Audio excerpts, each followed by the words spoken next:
Bonjour à toutes et à tous. Nous arrivons à la moitié du module d'Excel. Sachez que nous avons vu beaucoup de notions de base en quelques dizaines d'heures. Pour résumer brièvement, nous avons vu comment éditer un classeur en abordant les formats de cellules, les formules de calcul simple, les graphiques, ainsi que la mise en page d'une feuille de calcul. 2. Nous avons vu comment exploiter les références de cellules avec les dollars lors de la recopie d'une formule, que ce soit horizontale, verticale ou en diagonale. En 3, nous avons vu comment apprendre des fonctions de base, telles que les fonctions NB, NB.si, somme.si, etc. Voilà, des formules de base, des fonctions de base très utilisées avec Excel. En 4, nous avons vu comment utiliser la fonction si pour effectuer différents affichages ou différents calculs selon une condition. Et enfin, en 5, nous avons vu comment diversifier l'usage de cette fonction si avec des si imbriqués, donc qui vont prendre en compte plusieurs conditions pour envoyer de multiples résultats.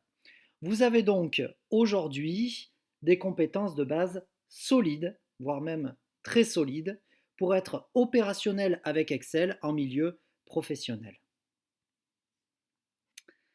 Il est maintenant temps pour moi de vous évaluer. Et oui, et cette évaluation aura donc lieu durant cette semaine du 1er mars pendant les prochaines séances de TD.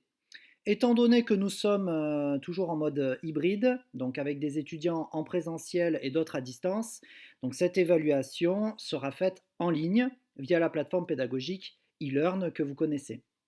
Concrètement, pour chaque groupe de TD, lors de votre prochaine séance programmée de cette semaine, les étudiants du groupe, qu'ils soient en présentiel ou bien à distance, devront se connecter sur eLearn pour passer l'évaluation. Cette évaluation ne sera active que sur le créneau programmé dans l'emploi du temps. Il est donc important pour chaque groupe de respecter l'horaire prévu. Lorsque vous serez connecté sur eLearn sur votre créneau de TD programmé, vous verrez la section suivante dans cette capture d'écran que je vais vous montrer dans le détail. Donc comme vous pouvez le voir, l'évaluation comporte 10 questions. Ces questions sont tirées aléatoirement d'une banque de questions. La durée d'évaluation sera d'une heure seulement, ce qui vous laisse quand même largement le temps de répondre pour chaque question, puisque vous aurez plus de 5 minutes pour répondre à une question. À la fin de l'évaluation, vous aurez donc une note sur 10 points, puisque chaque question vous rapportera un point. Comme je l'ai dit la semaine dernière, tous les documents sont autorisés durant cette épreuve. Pour certaines questions, vous devrez saisir des formules de calcul. Vous aurez des zones de texte blanches pour pouvoir saisir votre formule.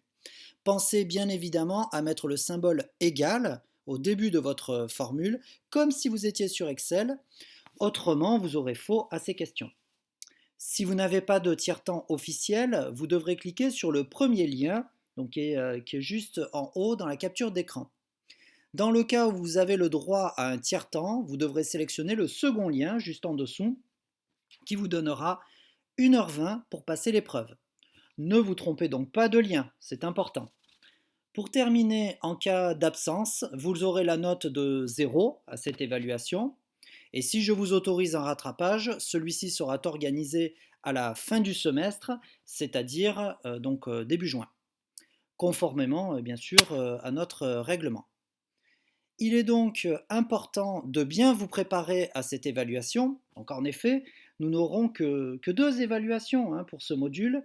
Et donc la première vous donne 10 points et la seconde vous donnera les 10 autres points. Pensez donc à bien réviser tout ce que l'on a vu, c'est important, tout en sachant que vous avez les vidéos toujours actives sur YouTube, ainsi que toutes les ressources sur eLearn avec leurs corrigés. Donc j'espère que vous obtiendrez d'excellents résultats à cette évaluation et je vous souhaite à toutes et à tous une très bonne semaine.